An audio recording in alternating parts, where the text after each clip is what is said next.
ऐसे तो सैकड़ों हजारों बाबा आए गए, इससे बड़े बड़े बाबा जो आसाराम थे वो भी आज अंदर पड़े हैं, राम रहीम अंदर पड़े हैं। दुनिया भर के बाबा जो हैं आज जो है रोटी खा रहे हैं जेल के पीछे। अगर आपको लगता है कि बाबा का पर्चा, बाबा का जो संविधान है इन अलचे पर्चे और खर्चे से बहुत बड़ा है, ये तो शूद्र वो लोग हैं, ये तो अछूत वो लोग हैं जो खाल काट के जूते बना देते हैं। तो ये तो बाबा का जूता बनाने के चक्कर में लगे हुए हैं, इसलिए बाबा भगे हुए हैं। बाबा पुलिस के हाथ चढ़े या ना चढ़े, परंतु हमारे लोगों के हाथ अगर चढ़ेंगे तो उनकी सही से पर्ची जो है वो तो लिखते हैं किसी उस पर, हमारे पता नहीं लोग किस किस पे पर्ची निकालेंगे उनकी ना। ये फंसे नहीं, इनकी जो इनके जो भाई है इन्हें ये सोचा भी नहीं था कि मधुमक्खी के छत्ते में हाथ मारने का परिणाम क्या होता है। ये तो सोच रहे थे कि हम किसी को सांप दे के डरा देंगे, हम किसी को टोटका करके दबा देंगे, हम किसी की पर्ची निकाल के डरा देंगे। आज ये भारत का ये दुर्भाग्य है कि गाय के नाम पे मुसलमान मारे जा रहे हैं, गाय के नाम पे दलित मारे जा रहे हैं और पशु के नाम पे इंसान मारे जा रहे हैं। और जब अब मैं आपको एक बात बता दूं कि जब सियाटल के अंदर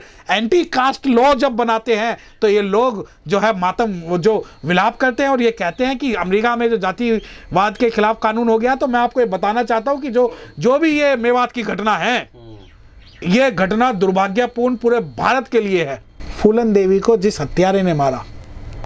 उसको आज महामंडित किया जा रहा है। फूलन देवी को जिस हत्यारे ने मारा उसको महामंडित किया जा रहा है। और उसी प्रकार जुनैद और नासिर के जो हत्यारे हैं उन्हें सरकार सुरक्षित करके सरकारी दामाद बनाकर उन्हें जो है महामंडित करेगी और ये दिखाएगी कि ये भारत के अंदर जो है जो राष्ट्र ये बनाने वाले हैं उस राष्ट्र के जो है सूत्रधार बनेंगे। लफंडर बाबा की जो बात कर रहे हो उस बाबा के खिलाफ भी जो है बहुजन समाज के लोग खड़े हुए, इंदर मेघवाल के खिलाफ भी खड़े हुए, जितेंद्र मेघवाल के खिलाफ भी खड़े हुए और हाथरस में भी खड़े हुए। जितने भी मुद्दे होते हैं उसमें बहुजन समाज जो है वो आज सड़कों पर भी आ रहा है, कानूनी रूप से लड़ रहा है। परंतु कहीं ना कहीं मुस्लिम समाज जो है आज इस बात से भयभीत है कि अगर वो बोलेंगे तो या तो उन पे बुलडोजर चला दिया जाएगा या उनको फर्जी मुकदमों में दबा दिया जाएगा या उनको किसी भी प्रकार से परेशान कर दिया जाएगा। देखिए आप लोगों के साथ समस्या यही है, समस्या यही है कि आपको लगता है कांग्रेस और बीजेपी जो अलग अलग है, परंतु मैं आपको बता दूं कांग्रेस और बीजेपी SC ST OBC के खिलाफ एक है। अगर आपको लगता है कि कांग्रेस की सरकार इंदर मेघवाल या जितेंद्र मेघवाल के लिए लड़ेगी तो आपकी गलतफहमी है। अगर आपको ये लगता है कि कांग्रेस की सरकार दुलीना कांड पर बोलेगी तो ये आपकी गलतफहमी है। अगर आपको ये लगता है कि कांग्रेस की सरकार जो है वो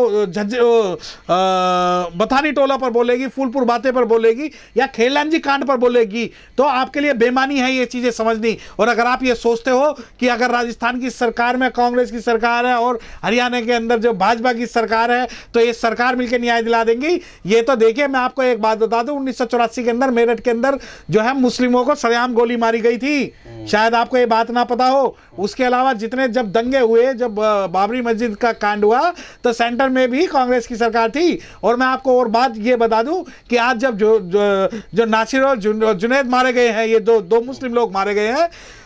अगर कांग्रेस की सरकार चाहे तो जो आरोपी हैं उन्हें 24 घंटे के अंदर पकड़ सकती है, परंतु उनकी चुप्पी कहीं ना कहीं सहमति है, मूक सहमति है। मैं आपको बता दूं जब आप कहते हैं कि कांग्रेस की सरकार है तो कांग्रेस वो सरकार है जो मुस्लिम आज़ादी के समय जो है 600 रियासत का राजा था, आज एक रियासत का राजा भी नहीं है, वो सिर्फ और सिर्फ कांग्रेस के कारण है। अगर सच्चर कमेटी की रिपोर्ट अगर आप पढ़ेंगे और इस भारत के अंदर जो मुस्लिम जो आज़ादी के समय जो 25% था और आज 1% भी नहीं है, वो कांग्रेस की देन है। और अगर आपको ये लगता है कि अगर राजस्थान की कांग्रेस की सरकार दलित और मुस्लिम हितों पे बोलेगी तो ये बात भूल जाओ, इन्हें नौटंकी करना आता है। कि भारत जोड़ो जो इनकी एक यात्रा निकली थी, उस यात्रा में कश्मीर से कन्याकुमारी तक जो इनके युवराज है वो मंदिर गए और मस्जिद गए, वो परंतु वो किसी भी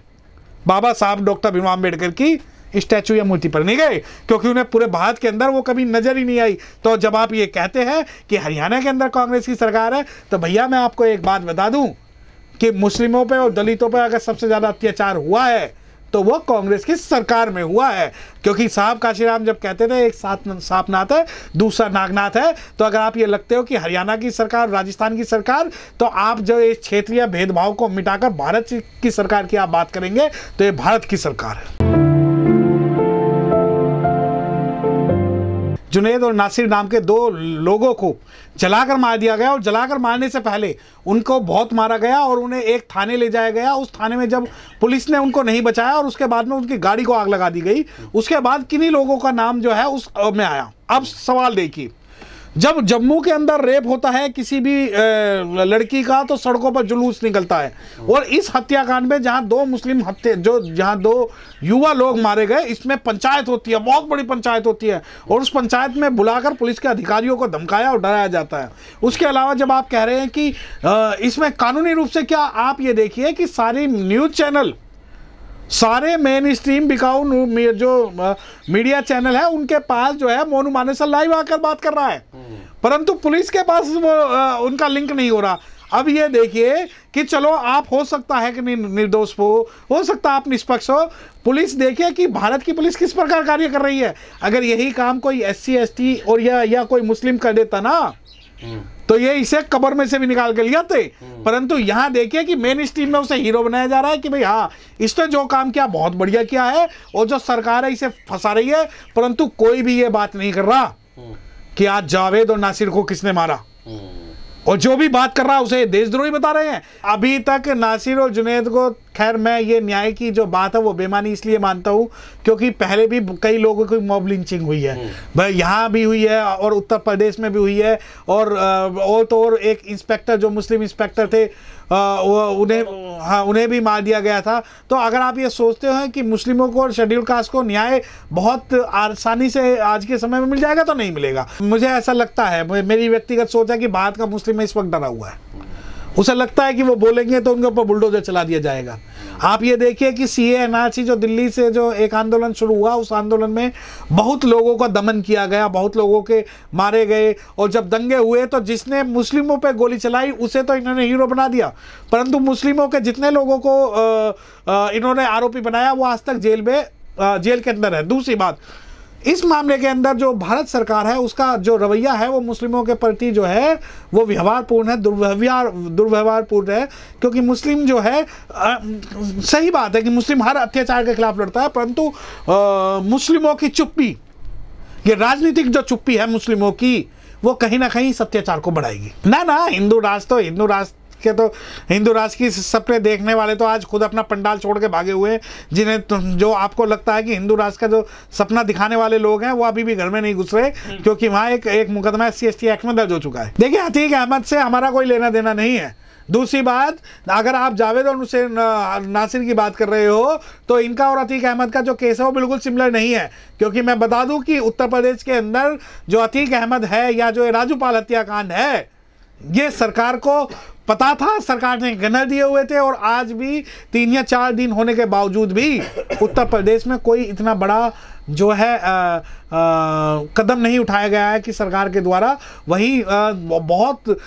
सारे मुद्दे ऐसे हैं जिन मुद्दों पर सरकार को घेरना चाहिए। देखिए हिंदू राष्ट्र में अगर उनकी चलती तो आज वो राज करते, और सबसे बड़ी बात यह है कि जो बाबा सबकी पर्ची निकालता था वो बाबा अपनी पर्ची नहीं निकाल पाया। और अगर आप सोचते हो कि हिंदू राष्ट्र की शुरुआत है तो हिंदू राष्ट्र की शुरुआत यही है कि बहुजन समाज के लोग आज वहाँ पर पहुँच चुके हैं, और बहुजन समाज के जो लोग हैं वो इतने जागरूक हैं कि उन्हें पता है कि अपनी लड़ाई कानूनी और संवैधानिक रूप से कैसे लड़नी है। और जहाँ तक आप कहते हैं कि भाई बंदूक लहरा रहा है, वो सिगरेट उड़ा रहा है, फलाना ढिमकाना, तो ये वो समय नहीं है जब आप शंभुक का गर्दन काट लोगे या एकलव्य का अंगूठा काट लोगे। ये बहुजन समाज के वो लोग हैं जो अपना जो बदला लेना जानते हैं। और हिंदू राष्ट्र के अंदर मैं आपको एक बात बता दूं कि जिन लोगों को आज सबसे कमजोर आप समझते हो, जिन्हें आप अछूत बोलते हो, जिनको आप शेड्यूल कास्ट बोलते हो, इस चाहे हिंदू राष्ट्र हो या दूसरा राष्ट्र हो, उसमें अन्याय के खिलाफ और संविधान को बचाने के लिए अगर कोई सड़कों पर है तो वो बहुजन समाज के लोग हैं। लेकिन अभी तो मुसलमान और दलित ही निशाने पर है सरकार के, जो आम लोगों की। देखिए मुसलमान और दलितों की जब तुलना करते हैं, मुस्लिमों की जो चुप्पी है वो कहीं ना कहीं इस बात से सहमत,